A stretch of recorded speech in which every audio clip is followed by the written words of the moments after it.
Okay. Rajaji ஆட்சி சரிங்களா? So நேத்து வரையும் குமாரசாமி ஆட்சி வரையும் பார்த்துட்டோம். ஸோ ராஜாஜி அதாவது மீண்டும் வராரு. 1937 முடிஞ்சுட்டு மீண்டும் எப்போ வர்றாருன்னா 1952, 54ல வர்றாரு. சரிங்களா? ஸோ நோட் பண்ணி வச்சுக்கலாம்.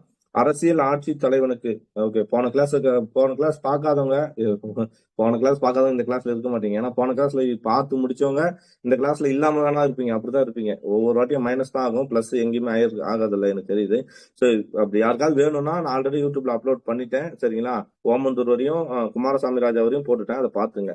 சரி, ராஜாஜி ஆட்சி 1952 டு 54. அரசியல் ஆட்சி தலைவனுக்கு சரியான நேரத்தில் பதவியிலிருந்து விலக தெரிய வேண்டும். அரசியல் ஆட்சி தலைவனுக்கு என்ன பண்ணும்? சரியான நேரத்துல பதவியிலிருந்து விலக தெரிய வேண்டும். இல்லாவிடில் தன்னைத்தானே கெடுத்துக் கொள்ள நேரிடும். ஓகேங்களா? ஒரு தலைவன்றது சில சமயம் அவருக்கு எதிர்ப்பு வந்துச்சுன்னா அவர் என்ன பண்ணிடணும்? ராஜினாமா பண்ணிட்டு போயிடணும். இல்லைன்னா அவருக்கு என்ன வரும்? எதிர்ப்பு வந்துடும் அப்படின்னு சொல்லி தன்னைத்தானே அழித்துக் கொள்ள நேரிடும் சொல்லி யார் சொல்றாரு? அடிக்கடி நம்ம பார்க்கக்கூடிய வார்த்தைகள் என்ன? சி சுப்பிரமணியன் தான். ஓகேங்களா? ஞாபகம் வச்சுங்க. 1925ல தட்சிண காந்தி என்று அழைக்கப்படும் யாரு தட்சிண காந்தி?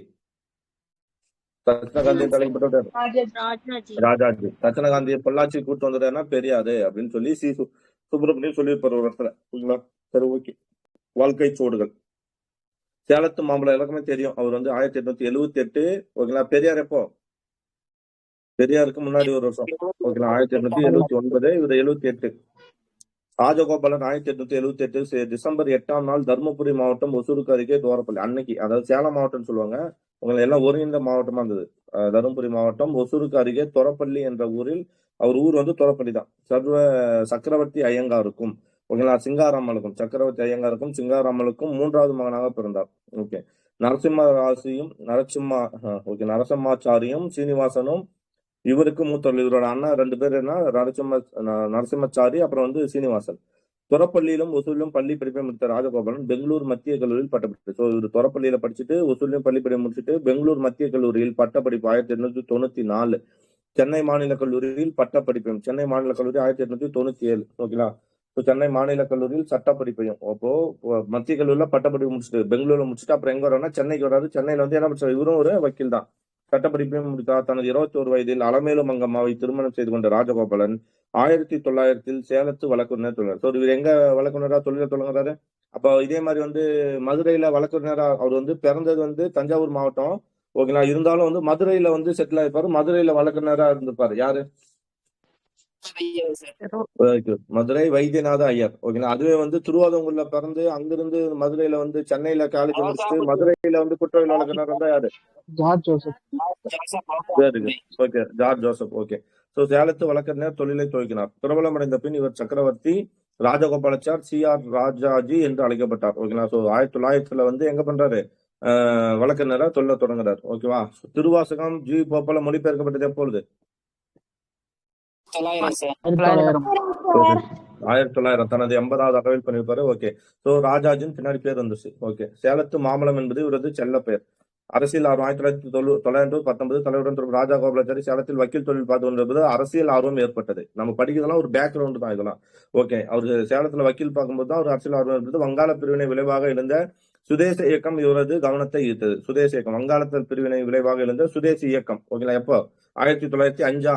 உங்களுக்கு ஓகே. நம்ம ஆமா 1906ஆம் ஆண்டு இறுதியில் கல்கத்தாவில் நடைபெற்ற காங்கிரஸ் கூட்டத்தில் கலந்து கொண்டார். இவர் 1905லே கலந்துப்பாருன்னு கூட இருக்கும். 1905, 1906, 1907.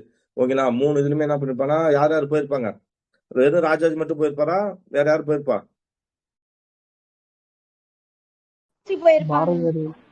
பாரதியார் போயிருப்பாரு. வாவு சிதம்பரனாரும் போயிருப்பார். ஓகேவா? நோட் பண்ணி வச்சுங்க. வங்காள பிரிவினையின் விளைவாக எழுந்த சுதேசி இயக்கம் இவரது கவனத்தை ஈர்த்தது. இவர் வ.உ.சி. ராமலிங்க பிள்ளை, யார் ராமலிங்க பிள்ளை? நாமக்கல் கவிஞர் ஆகியோருடன் 1906ஆம் ஆண்டு இறுதியில் கல்கத்தாவில் நடைபெற்ற காங்கிரஸ் கூட்டம். 1906ல நடந்த கல்கத்தா யார் கூட? ராமலிங்க பிள்ளை நம்ம இதுவரை பார்க்கலாம். ஆனா வ.உ.சி பிளஸ் பாரதியாரும் போயிருப்பாரு.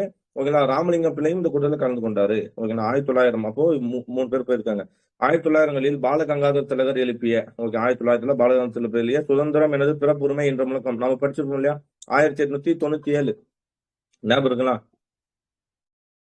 சரி, ஒரு அப்படியே ஒரு சுதந்திரம் என்ற பிறப்புரிமை. ஒரே நிமிஷம் இருங்க.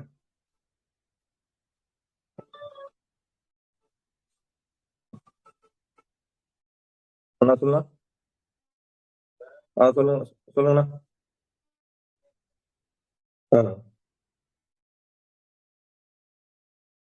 சரிண்ணா, இது என்னமோ இதுல பண்ண முடியாது.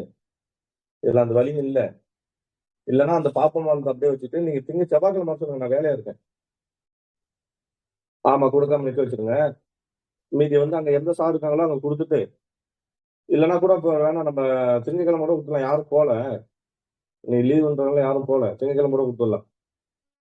சரிங்களா? இப்ப நீங்க கையெழுத்தெல்லாம் வாங்கி வச்சிருங்க, அவ்வளவுதான். வாங்கி வச்சுட்டு எல்லாவோட அந்த கையெழுத்து வாங்கின இதை மட்டும் போட்டோ பிடிச்சிங்க, ஸ்கேன் பண்ணிங்க. இப்ப கையெழுத்து போட்டோம் இல்லையா, அந்த பேப்பர் எல்லாத்தையும் ஸ்கேன் பண்ண 9 7 இருக்கும்ல, அது எல்லாத்தையும் ஸ்கேன் பண்ணி அந்த போட்டோ அனுப்பிவிட்டுங்க, நான் பாத்துக்கிறேன். இல்லை, நீங்க கிளம்பிடுங்க. சரி, ஓகே. சாரி, கொஞ்சம் வேலை வந்துருச்சு. இன்னைக்கும் வேலை, என்ன பண்றதுன்னு தெரியல. வேலை இல்ல, லீவு தான். பட் இருந்தாலும் அந்த கேம்ப் மனுவெல்லாம் முடிக்கிறதுனால ஒரே இதா இருக்கு, ப்ரெஷரா இருக்கு. சரி, நீங்க நினைப்பீங்க என்ன நினைப்பீங்கன்னா, நான் எனக்கு வேலை இல்ல, லீவுன்றாலும் நீங்க நினைப்பீங்க. ஆனா காலையில இருந்து இந்த கிளாஸ் போறதுக்காக இன்னைக்கு லீவுனால எவ்வளவு சீக்கிரமா அந்த வேலையெல்லாம் முடிக்க முடியுமோ அதெல்லாம் முடிச்சுட்டு தான் இந்த கிளாஸை போடுறேன். ஒவ்வொரு நாளும் எனக்கு போராட்டம் தான். லைவ் போடுறதோ, கிளாஸ் போடுறதோ சாதாரண விஷயம் கிடையாது. எனக்கு பல விஷயங்களை சால்வ் பண்ணிட்டு வரணும். காலையில இருந்து எழுந்துச்சு சர்டிஃபிகேட் எல்லாம் போட்டுட்டு இதெல்லாம் வேலையெல்லாம் முடிச்சுட்டு, ஆனா இன்னைக்கு லீவு. ஓகேங்களா? அது மத்தவங்களுக்கு. எனக்கு கிடையாது. எனக்கு ஒர்க்கு, ஒர்க்கு, ஒர்க்கு, ஒர்க், அவ்வளவுதான். என்ன சுத்தி அப்படிதான் இருக்கு. டார்ச்சரா இருக்கும். இதையும் மீறி தான் எல்லா விஷயத்தையும் பண்ணிட்டு இருக்கேன். படிச்சுட்டும் இருக்கேன். ஆனா அதுக்கு சரியான கம்பெனி வந்து நீங்க என்னால ஒரு 5 பேரை மட்டும் சேர்த்துக்கிட்டு, இந்த 5 பேரு நானு அப்படின்னு போயிட்டேன்னு சொன்னா, நான் கூப்பிடுற டைம்க்குலாம் அவங்க வருவாங்க. அவங்க அவங்க என்னால முடிஞ்ச அளவுக்கு அவங்க கூடயும் சேர்ந்து படிப்பேன். அப்படியே போயிட்டே இருப்பேன். அந்த டிராவல் போயிட்டே இருக்கும். ஆனா நான் வந்து பல பேரோட படிக்கணும்னு உங்களுக்கும் ஷேர் பண்ணணும்னு நான் நினைக்கிறேன். நான் நல்லதெல்லாம் பண்ண கிடையாது. எனக்கு ஒரு சுயநலம் என்னன்னா, நான் சேர்ந்து படிச்சா, நான் நிறைய பேரோட சேர்ந்து படிச்சா எனக்கும் ஞாபகம் இருக்கும். நான் படிக்கிற விஷயம் மத்தவனுக்கும் பயன்படும்னு நான் ஒண்ணு நினைக்கிறேன். ஓகேங்களா? ஆனா நீங்களும் என்னன்னா, உங்களுக்கும் நிறைய காரணங்கள் இருக்கு. ஆனா அந்த காரணங்கள் காரணமே இல்ல. அத மீறி வெளிய வர பாருங்க. இவ்வளவுதான் நானும் சொல்லுவேன். சரிங்களா? 1900 பாலகங்காதர திலகர் எழுப்பிய "சுதந்திரம் எனது பிறப்புரிமை" என்ற முழக்கம் ராஜகோபாலாச்சாரி மிகவும் கவர்ந்தது. கேட்குங்களா நான் பேசுறது? கேக்குதுங்கண்ணா. ஆமா, அக்யூரேட்டா பார்ப்போம். 1897 ஜூலை 27 நினைக்கிறேன் அவரை கைது செய்வாங்க. எதுக்காகனா, ஒரு சுயராஜ்யம் எனது பிறப்புரிமை அப்படின்னு சொல்லி அவரை கைது செஞ்சிருப்பாங்க. நோட் பண்ணி வச்சுங்க. ஓகே. என்ற முழக்கம் ராஜகோபாலாச்சாரி மிகவும் கந்தது. அதே போன்று பாரதியின் நாட்டுப்பற்று பாடல்கள் இவரை காந்தம் போல் ஈர்த்தன. ஓகேனா, பாரதியாரோட யாரோட பாட்டு? பாரதியாரோட நாட்டுப்பற்று பாடல் இவரை காந்தம் போல் ஈர்த்தன. பாரதியாரை வந்து தமிழ்நாட்டின் சொத்துன்னு சொல்லிப்பாரு யாரு? இவர் தான் சொல்லியிருப்பாரு. சரிங்களா? Okay, okay. வஉசி பிரிட்டிஷ் கப்பல் கம்பெனிக்கு எதிராக சுதேசி ஸ்டீம் நேவிகேஷன் கம்பெனி ஒன்றை துவங்கினார். எப்போ துவங்கினார்? 1906 அக்டோபர் 16. அக்டோபர் 16. Very good. ஓகேவா? சோ சுதேசி கம்பெனி தொடங்கினாரு. நிதி வசூல் செய்தும், அதுக்கு நிதி வசூல் செய்தும், பங்குகளை வாங்கி இவரும் வாங்கி நிதி உதவி செய்தும் ஊக்குவித்தார். சுப்பிரமணிய சிவா இவரது நண்பரானார். யாரு? வஉசி கூட இருக்கிற சுப்பிரமணிய சிவாவும் இவருடைய நண்பர் ஆயிட்டாரு. சென்னை சுதேசிகளில் ஒருவரானார் ராஜாஜி. எல்லாருமே நகர்மன்ற நாம என்ன நினைப்போம், ராஜாஜினா ஒட்டுமொத்தமாவே அவர் வந்து ஒரு நெகட்டிவ் கேரக்டர். இவங்க எல்லாம் ஹீரோவா, அதாவது வஉசி, சுப்பிரமணிய சிவா, பாரதியாரு, பெரியாரு, இவங்க எல்லாமே ஹீரோவாகவும் ராஜாஜி வந்து நம்ம நெகட்டிவாவும் பார்ப்போம். அது சரியானதே கிடையாது. ஏன்னா ராஜாஜி வந்து பல விஷயங்களை செஞ்சிருக்காரு. அந்த இந்தி எதிர்ப்புல மட்டும்தான் அவர் என்னன்னா ஒரு நெகட்டிவ் கேரக்டரா, ஒட்டுமொத்தமா அந்த இந்தி எதிர்ப்புன்றது ஒட்டுமொத்தமா ராஜாஜி என்ன ஆயிடுச்சு, மறைச்சிருச்சு. குணம் நாடி குற்றமும் நாடி அவற்றில் எதை எடுத்துக்கணும், அவற்றுள் நாடி மிகை கொள்ளல் அப்படின்னு சொல்லுவோம் இல்லையா? அந்த மாதிரி பார்த்தோம்னா ராஜாஜி வந்து ஒரு சூப்பர் கேரக்டர் தான். சரிங்களா? நகர்மன்ற சாதனைகள். சேலத்தில் பிரபல வக்கீலாக புகழ்பெற்ற ராஜகோபாலாச்சாரி சேலம் நகர்மன்ற உறுப்பினராக தேர்ந்தெடுத்தார். சேலத்தோட நகர்மன்ற உறுப்பினர் 1911. ஓகே. பின்னர் அதன் தலைவராக 2 ஆண்டுகள் பணியாற்றினார். 2 ஆண்டுகள். பின்னர் அதன் தலைவராக, ஓகே, சேலத்து நகர்மன்ற உறுப்பினர் ஆயிட்டாரு 11. அப்புறமேட்டு தலைவராக எப்போ வர்றாருன்னா பின்னாடி 2 வருஷம் 1917 இருந்து 19 வரையும் தலைவர். இதே சமயத்துல இன்னொருத்தர் வந்து இவரு கூட வந்த இன்னொருத்தர்னா ஈரோடு சட்டமன்ற தலைவராக இருப்பார். யார் அது?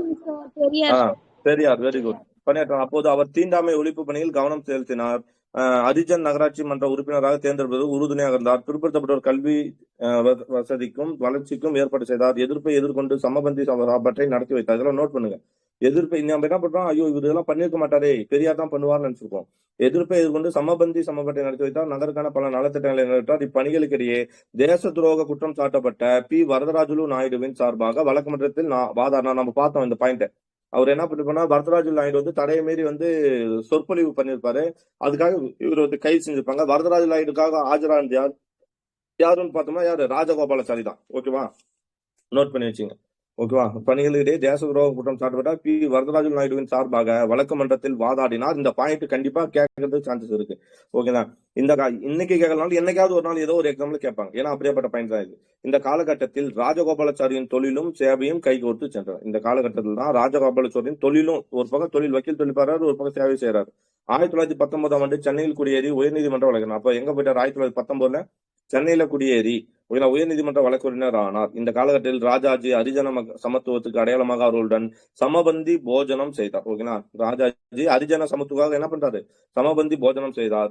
ராஜாஜி அவர்களால் தான் திராவிட நாட்டில் சமபந்தி போஜனம் என்பதும். சோ யாரால? கண்டிப்பா இந்த வார்த்தையை நம்ம போடுமான்னு பாருங்க. படிக்காம யார் அவர்களால் தான் திராவிட நாட்டில் சமபந்தி போஜனம் என்பதும், அதை விட தீவிரமான சாதி பேதம் என்பதே இல்லாமல் யார் வீட்டில் யாரும் உணவு அருந்தலாம் என்ற தன்மையும் ஏற்பட்டது அப்படின்னு இருந்தா, இந்த இடத்துல நம்ம ஆப்ஷன் ராஜாஜி இருந்தா நம்ம கண்ணுக்கு ராஜாஜி ஆன்சரா வரும்னு நினைப்போமா? படிக்காம நம்மளோட இதுவரையும் நம்ம ஸ்கூல் புக்கை படிச்சதோ இல்ல நம்மளோட புரிதலையோ வச்சு இந்த இடத்துல இந்த கேள்வியை கேட்டு இது யாருன்னு கேட்டிருந்தா அந்த இடத்துல ஆப்ஷன் ஏ பாரதியார் பெரியார் இருப்பாரு, ஆப்ஷன் ராஜாஜி இருப்பார்ல, வஉசி பாரதியார் அந்த மாதிரி இருந்திருப்பாங்க. ஆனா நம்ம வந்து தப்பா ஆன்சர் போடுவோமே தவிர ராஜாஜிக்கு போயிருக்குமா நம்ம எண்ணம்? போகுமா? கண்டிப்பா போயிருக்காது. ஓகே, உங்களுக்கு போயிருக்கலாம், பட் எனக்கு போகாது. ஏன்னா இதை பார்க்காதனால. ராஜாஜி அவர்கள் திராவிட நாட்டில் சமபந்தி போஜனம் என்பதும் அதை விட தீவிரமான சாதி பேதம் என்பதே இல்லாமல் யார் வீட்டில் யாரும் உணவு அருந்தலாம் என்ற தன்மையும் ஏற்பட்டது அப்படின்னு இதை பதிவு பண்ணது யாரு? பெரியார். ஓகேங்களா? பெரியார் ஈவேரா விடுதலை 1972. அதாவது அவர் இறந்த பின்னாடி இறந்திருக்கலாம், ராஜாஜி இறந்திருக்கலாம். அதுக்கப்புறம் பதிவு பண்ணிருப்பார். ராஜாஜி கலப்பு திருமணத்தை ஆதரித்தாராம். நோட் பண்ணுங்க அதுவும். ஓகேங்களா? சோ இப்படி ராஜாஜியை பத்தி அவர் தான் ஃபர்ஸ்ட் சமபந்தி போஜனம் ஒண்ணு கொண்டு வந்தாரு திராவிட நாட்டுல. அதுவும் இல்லாம யாரும் யார் வீட்லயும் உணவு வந்தலான்ற முறையும் இவர் தான் கொண்டு வந்தாரு அப்படின்னு சொல்லி பெரியாரே அவரை பத்தி பாராட்டி பேசியிருக்காரு. ஓகே, ராஜாஜி கலப்பு திருமணத்தை ஆதரித்தார். விடுதலை போராட்டத்தில் பங்கேற்பு 1919 to 1930. சென்னைக்கு வந்து ராஜகோபாலாச்சாரி காந்தி தொகையை ரவுலட் அறப்பட்டில் பங்கேற்றார். வக்கீல் தொழிலுக்கு விடை கொடுத்தார். அதே ஒத்துழையாமை இயக்கம் வந்திருந்தாலே எல்லாரும் என்ன பண்ணிருப்பாங்க? வக்கீல் தொழிலை விட்டுருப்பாங்க. ஞாபகம் இருக்கா? நம்ம வஉசி விட்டுருப்பாரு, ராஜாஜி விட்டுட்டாரு, அதுக்கப்புறம் யாரு முக்கியமான ஜவஹர்லால் நேரு விட்டுட்டாரு. ஓகேங்களா? மத்த மாதிரி அந்த மாதிரி பெரிய பெரிய தலைவர் எல்லாமே என்ன பண்ணுவாங்க? வக்கீல் தொழிலை விட்டுருப்பாங்க. 1919 மார்ச் 30ஆம் தேதியை அறப்போட்ட நாளாக காந்தி அறிவித்த காந்தி சென்னைக்கு வந்த போது மார்ச் 17 தான் அந்த உரையாற்றுவார் இல்லையா? ஓகே, 1919 மார்ச் 30 வந்து என்னன்னா அறப்போராட்ட நாளா காந்தி அறிவிச்சிருக்காரு. அந்த சென்னைக்கு வந்த போது மார்ச் 17 ராஜகோபாலாச்சாரி, எஸ் கஸ்தூரி ரங்க ஐயங்கார், விஜயராகவாச்சாரியார் ஆகியோருடன் கலந்து ஆலோசித்த பின்னர் அறப்போராட்ட நாளை எதுக்கு மாத்திட்டாங்க?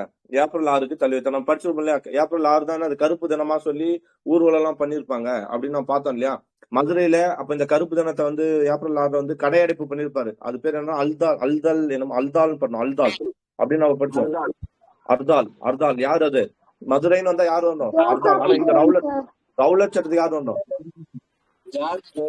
வெரி குட், ஜார்ஜ் ஜோசப் வந்துடணும். ஓகேங்களா? அதே ரவுலட் அந்த மதுரையில வந்து உப்பு சத்தியாகிரம் வந்தா யார்? 2 பேரும் மென்ஷன் பண்ணலாம். மதுரையில உப்பு சத்தியாகிரம் வைத்தியநாத் ஐயரும் சுப்புராமனும். Okay okay. சோ அப்போ வந்து அப்போ ஃபர்ஸ்ட் டேட் என்னவா இருந்ததுன்னா மார்ச் 30 இருந்தது. அதுதான் ஏப்ரல் 6 கடையடைப்பு தினமா பண்ணிருப்பாங்க. ஓகேங்களா? சரி, காந்தியை சந்தித்த பிறகு ராஜகோபாலாச்சாரி என்ன ஆயிட்டாரு? காந்திஜி இவரு ராஜாஜியா மாட்டாரு.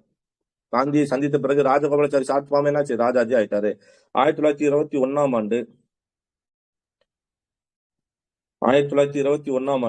ஓகேங்களா, ராஜாஜி காங்கிரஸ் செயற்குழு உறுப்பினராக தேர்ந்தெடுக்கப்பட்டு அதன் பொதுச் செயலராக. ஓகே, ராஜாஜி வந்து 1921ஆம் ஆண்டு என்ன பண்றாருன்னா காங்கிரஸ் செயற்குழு உறுப்பினர் தேர்ந்தெடுக்கிறாரு, அதோட பொதுச் செயலராக செயல்பட்டார். ஓகே, நெக்ஸ்ட் என்ன நடக்குது அப்படின்னு பார்த்தா 1922 ஓகே, 1922 கூடிய இந்திய தேச காங்கிரஸ் கயா மாநாட்டில் ராஜாஜி கலந்து. நோட் பண்ணுங்க, 1922 எங்க நடக்குது மாநாடு?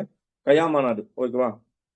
1922 கூடிய இந்திய தேச காங்கிரஸ் கயா மாநாட்டில் ராஜாஜி கலந்து கொண்டார். இந்த மாநாட்டில் தான் காந்தியின் சட்டமன்ற புறக்கணிப்பை எதிர்த்து மோதிலால் என்ன வந்துடும். இப்ப 1922னா அப்ப 23 என்ன தோன்றுச்சு?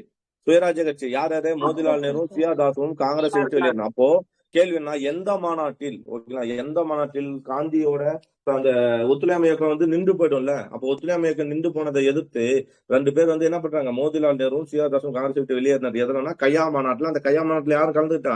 ராஜாஜியும் கலந்துக்கிறாரு. ஓகே, சியாதாஸ் காங்கிரஸ் மாற்றம் வேண்டுவோர் மாற்றம் வேண்டாதோர் என்று 2 கட்சியினர் காந்தியை பின்பற்றி சட்டமன்ற புறக்கணிப்பை தொடர வேண்டும், மாற்றம் வேண்டாதோர் பக்கம் பார்த்தோம். யார்? ராஜாஜி, ராஜேந்திர பிரசாத், இவங்கெல்லாம் வந்து எந்த பக்கம் நின்றுப்பாங்க? காந்தியோட பக்கம் நின்றுப்பாங்க. 1923 காங்கிரஸ் பிளவுபட்ட போது ராஜாஜி சட்ட மறுப்பு இயக்க விசாரணை குழு உறுப்பினர் ஆனார். ஓகேவா? ராஜாஜி எது கொண்டாரு? சட்ட மறுப்பு இயக்க விசாரணை குழு. அதான் அந்த ஒத்துழையாமை இயக்கம் நினைச்சு இல்லையா? அதுல விசாரணை குழு உறுப்பினரா மாறினாரு. ஓகேங்களா, ராஜாஜி. ஓகே, நமக்கு தெரியும். மத்தவங்க யார், மோதிலால் நேரு, சிஆர் தாஸ் எல்லாம் இந்த பக்கம் வந்துட்டாங்க. இவர் வந்து காந்தி பக்கமே நின்றுட்டாரு. சோ நின்றுட்டு அப்புறம் அவர் என்ன பண்றாருன்னா, சட்ட மறுப்பு இயக்க விசாரணை குழு, அந்த தீக்கரை ஆக்குனாங்களே, அதுக்கு விசாரணை குழுல உறுப்பினர் ஆயிட்டாரு. அதுல இருந்து அவர் தேசிய அரசியலில் பிரதான பங்கேற்பாளர். இதுல இருந்து அவர் என்ன ஆயிட்டாரு, தேசிய அரசியல். ஏன்னா காந்தி பக்கம் நின்றனாலே ஒரு தேசிய அரசியல்ல ஒரு புள்ளிய ஆரம்பிக்கிறாரு. ராஜாஜி 1924 திருச்செங்கோட்டுக்கு அருகே புதுப்பாளையத்தில், நோட் பண்ணுங்க, நம்ம இது ப்ரீவியஸ் கோர்ஸ்ல படிச்சிருப்போம். திருச்செங்கோட்டில் காந்தி ஆசிரமத்தை உருவாக்கியவர் யாருன்னு கேட்டா யார் சொல்லலாம், இவரை தான் சொல்ல முடியும். ஓகேங்களா, மதுரைன்னு வந்தா சுப்பராமன் வந்துருவாரு. ஓகேங்களா, இங்க வந்து ராஜாஜி 1924 திருச்செங்கோட்டுக்கு அருகே புதுப்பாளையத்தில் காந்தி ஆசிரமம் ஆரம்பித்து கிராம மக்கள் முன்னேற்றம் நடவடிக்கை மேற்கொண்டார். ப்ரீவியஸ் கொஸ்டின் எழுதி வைங்க. 1924 எங்க, திருச்செங்கோட்டுல புதுப்பாளையத்துல காந்தி ஆசிரமம். தமிழ்நாட்டு தலைமை 1930-37 காந்தி துவக்கிய ஒத்துழைமை இயக்கத்தின் போது ராஜாஜி தமிழ்நாட்டின் ராஜாஜி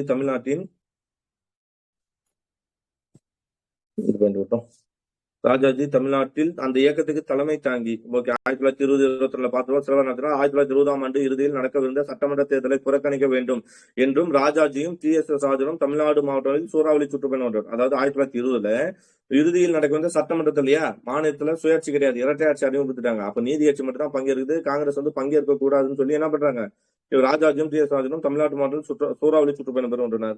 1921 ஜனவரி 10 சென்னைக்கு வந்த கானட் கோமகனை, நம்ம புக்ல கூட இதை படிப்போம். 1921 யார் வராது, ஜனவரி 10 சென்னைக்கு வந்த கானாட் கோமகனை, கோமகனா அரசன், அவ்வளவுதான் பேரு. ஓகேங்களா, கானாட் கோமகனை. ஓகேங்களா, அப்படின்னா எனது கோமகன் எனது அரசன் அர்த்தம்.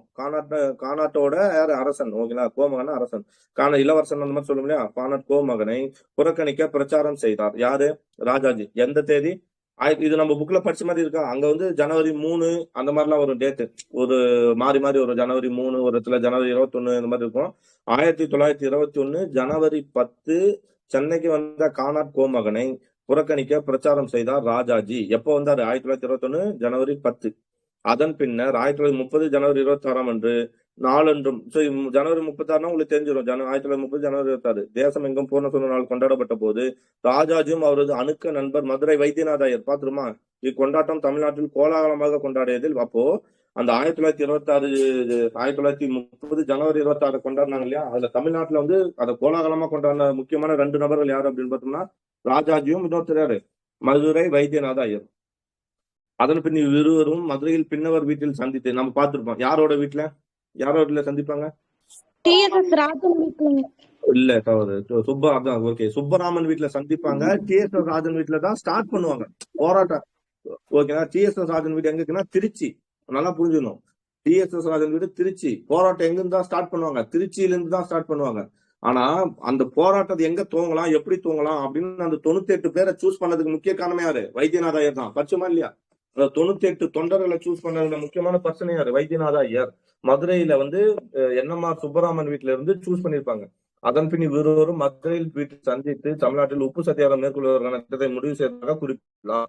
ஓகே, அது யாரு, PS சந்திரபாபு. யாரு PS சந்திரபாபு பார்த்தோம், சந்திரபிரபு. மதுரை வைத்தியநாத ஐயரோட சுயசரிதை அதான் சொல்றாரு, அதே பாயிண்ட் தான். உப்பு சத்தியாகிரகம் மேற்கொள்வதற்கான திட்டத்தை முடிவு செய்ய, நம்ம இந்த பாயிண்ட் அங்கேயே படிச்சிட்டோம். இதெல்லாம் ரீகால் ஆன மாதிரி அவ்வளவுதான். சந்திரபாபு நோட் பண்ணி வச்சுங்க. அவர் சொல்றாரு, ராஜாஜியும் வைத்தியநாதரையும் எங்கன்னா மதுரையில தான் NMR சுப்பராமன் வீட்டுல இருந்தா ஸ்டார்ட் பண்றாங்க, பேசுறாங்க, விஷயத்த பேசி முடிவு பண்றாங்க. இடம் வந்து திருச்சியில ஸ்டார்ட் பண்ணி வேதாந்தத்துல முடிக்கிறாங்கன்னு சொல்றாங்க. ராஜாஜியின் தலைமை தமிழ்நாட்டில் உப்பு அறப்போட்டம் வெற்றிகரமாக நடைபெற்றது. ராஜாஜி கைது செய்யப்பட்டு சிறையில் அடைக்கப்பட்டார் ஏப்ரல் 30. ஏன்னா ஏப்ரல் 30 தான் உப்பு அள்ளுவாங்க. அவங்க போய் ரீச் ஆனது எப்ப இருக்கும், ரீச் ஆனது எப்போ, ஏப்ரல் 28 ரீச் ஆவாங்க. ஒரு நாளைக்கு முன்னாடியே போயிருவாங்க சார். 28 ஏப்ரல் 28 போய் ரீச் ஆயிடுவாங்க. 30 தான் மூவ் பண்ணுவாங்க. சரி, அரசியல் அலைகள். ஓகேங்களா, அரசியல் அலைகள், நிலையில் மாற்றம். ரமேஷ், வந்து சுப்பராமன் வீட்டுலதான் வந்து 3 பேருமே மீட்டிங் பண்ணுவாங்க சார். அந்த 98 பேரை செலக்ட் பண்றதுக்கு ராஜாஜிக்கு உதவுனது பாத்தீங்கன்னா சுப்பராமன். ஏப்ரல் 17 வந்து அங்க இருப்பாங்க. ஓகே, ஏப்ரல் 28 இருந்து ஜூலை 17 நினைக்கிறேன். இல்ல மார்ச் இல்லையா, அவங்க வந்து ஏப்ரல் ஸ்டார்ட் ஆனது எப்போ, ஏப்ரல் 13 ஸ்டார்ட் ஆயிடும்ல. திருச்சியிலிருந்து ஸ்டார்ட் ஆனது ஏப்ரல் 13. ஓகேங்களா, அதுக்கு முன்னாடி தான் சூஸ் பண்றாங்க. நமக்கு அது தேவையில்ல. மதுரையில என்எம்ஆர் சுப்பராமன் வீட்டுல தான் நடக்குது. எத்தனை தொண்டர்களுடன் எத்தனை சத்தியாகிரிகளுடன் போராட்டம்னா 98 பேர் விடும். அதை நோட் பண்ணி வச்சுக்கோங்க. அரசியல் அலைகள் 1937 டு 47. 1937க்கும் 47க்கும் விட்ட 10 ஆண்டுகளில் ராஜாஜியின் அரசியல் வாழ்க்கையின் பல அலைகள் எழுந்து விட்டன, பல மாற்றங்கள் எழுந்தன. சிறையிலிருந்து விடுதலையான ராஜாஜி 1934 பிப்ரவரி 6. ஓகேங்களா, சோ சிறையிலிருந்து விடுதலையான ராஜாஜி எப்பனா உப்பு சத்தியாகிரகம் 1900 எப்ப பார்த்தோம்? உப்பு சத்தியாகிரகத்திலே அவர் சிறையில் அடைக்கப்பட்டார் இல்லையா? ஏப்ரல் 1930. ஏப்ரல் 30 1930 என்ன பண்ணா சிறையில் அடைக்கப்பட்டாரு. அவர் ரிலீஸ் ஆகி வெளியே வர்றாரு 1934 பிப்ரவரி 6 வராரு. தனது நிலையை மாற்றிக்கொண்டு மத்திய மாநில சட்டமன்றத்தில் அவர் என்ன பண்ணாரு? அவருக்கு நிலை என்னாச்சு? தேர்தல் புறக்கணிப்பு தான் இருந்துச்சு. அதுக்கப்புறம் என்ன பண்றாருன்னா தனது நிலையை மாற்றிக்கொண்டு மத்திய மாநில சட்டமன்ற தேர்தலில் காங்கிரஸ் பங்கேற்க வேண்டும் என்று கூறினார். மாற்றம் விரும்பாதவராக அவர் மாற்றம் விரும்புவராக மாறிவிட்டார். நோட் பண்ணுங்க இந்த பாயிண்ட். மாற்றம் விரும்பாதவராக இருந்த அவர் என்ன மாற்றம் விரும்புவராக மாறிவிட்டார். 1937 தமிழ்நாடு சட்டமன்ற தேர்தலில் போட்டியிட்டு வெற்றி பெற்று சென்னை ராஜதானியின் முதல் காங்கிரஸ் பிரதமர். ஓகேங்களா, அது அந்த லைனை நோட் பண்ணிக்கணும். ஏன்னா நம்ம படிச்சோம், குமாரசாமி ராஜா இந்திய குடியரசின் கீழ் தமிழ்நாட்டின் முதல் முதலமைச்சர் யாரு? ஆமா, குமாரசாமி ராஜா 1951 சரிங்களா. அந்த 51 இருந்தவர் அவுட் தான் சரிங்களா. ஏன் அப்படின்னா அதுக்கு முன்னாடி வரையும் அவங்க என்ன சொல்லுவாங்கன்னா பிரதமர் தான் சொல்லுவாங்க, மாநிலத்துல பிரதமர் தான் சொல்லுவாங்க. சரி, 1937 39 அதான் பார்த்தோம். அவர் மொழிக் கொள்கை தமிழ்நாட்டில் இந்திய எதிர்ப்பு போராட்டத்துக்கு காரணமாயிட்டு பார்த்தோம். இந்தி கற்றுக்கொண்டால் இந்திய அளவில் வேலை வாய்ப்புகளை பெறலாம் என்ற எண்ணத்தில் இந்தியை பாடமொழியாக்கினார் ராஜாஜி என்று குறிப்பிட்டால் நம்பி ஆரூரான். நோட் பண்ணுங்க, நம்பி ஆரூரான் என்ன சொல்றாரு இந்த பாயிண்ட்.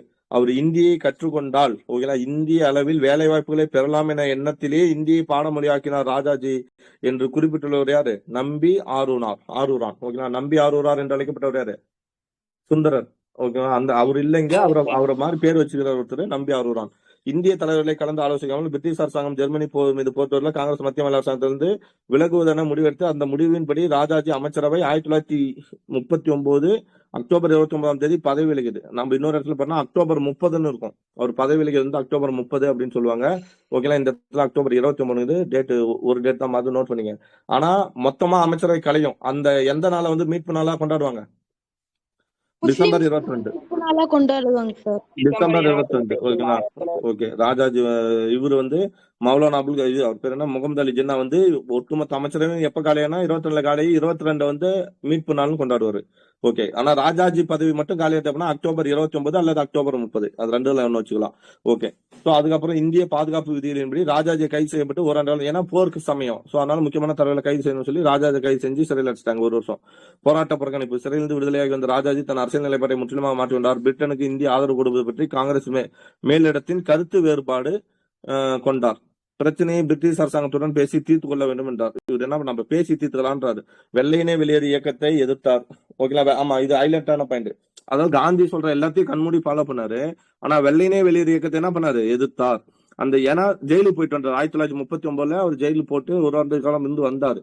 அப்புறம் பிரிட்டிஷாருக்கு நம்ம சப்போர்ட் பண்ணலான்ற மாதிரி அவர் போயிட்டார். அதனால வெள்ளையினே வெளியேறு இயக்கத்தை வந்து எதிர்த்தார். அந்த இயக்கத்தை புறக்கணித்தார். இதே மாதிரி முக்கியமான இன்னொரு தலைவர் புறக்கணித்தார். இன்னொரு தலைவர் வெள்ளையினே வெளியேற ஜவஹர்லால் நேரு என்ன பண்ண மாட்டார்? அதை கலந்துக்க மாட்டார். ஆனா அதுக்கு ஆதரவு தெரிவிச்சிருப்பாரே தவிர அதுல கலந்துக்க மாட்டாரு. ஆனா இவர் வந்து ஆதரவு இல்ல, முற்றிலுமே எதிர்த்தார். அந்த இயக்கத்தை புறத்தார். தனி சுதந்திர நாடு கோரிய முஸ்லீம் லீக்குடன் பேச்சுவார்த்தை நடத்த வேண்டும் என்றார். இந்த முஸ்லீம் உடன்பாட்டுக்கான தனது திட்டத்தை என்ன ஃபார்முலா? அது சிஆர் ஃபார்முலா சொல்லுமா? எத்தனை கோட்பாடு இருக்கும்? 14 பாயிண்ட்ஸ் இருக்கும். சோ இது வந்து எந்த வருஷம்? 1944. அதாவது சிஆரோட திட்டம். முஸ்லீம் வந்து அப்ப 1940 என்ன பண்ணுவாங்கன்னா தனிநாடு கோரிக்கை கேட்டிருப்பாங்க. இந்த சமயத்துல காந்தியும் உள்ள போயிட்டாரு, ஜெயிலுக்கு போயிட்டாரு. சோ அவங்க கிட்ட என்ன பண்ணுவாங்கன்னா நிறைய சிஆர் ஃபார்முலா சொல்லிட்டு ஒரு நம்ம ஐஎன்எம் புக்ல பாயிண்டே இருக்கும். ஏதாவது ஒரு பாயிண்ட் சொல்ல முடியுமா உங்களால? சரி, எப்படியும் நானே சொல்லிடுறேன். என்ன சொல்லுவார்னா, அதாவது நம்ம என்ன பண்ணலாம், ஃபர்ஸ்ட் நம்ம பிரிட்டிஷ் அரசுக்குள்ள தன்னாட்சியை வாங்கிடலாம். நம்ம சுதந்திரம் அடைஞ்ச பின்னாடி நம்ம என்ன பண்ணிக்கலாம், பஞ்சாப் வங்காளத்துல மக்கள் கிட்ட கோரிக்கை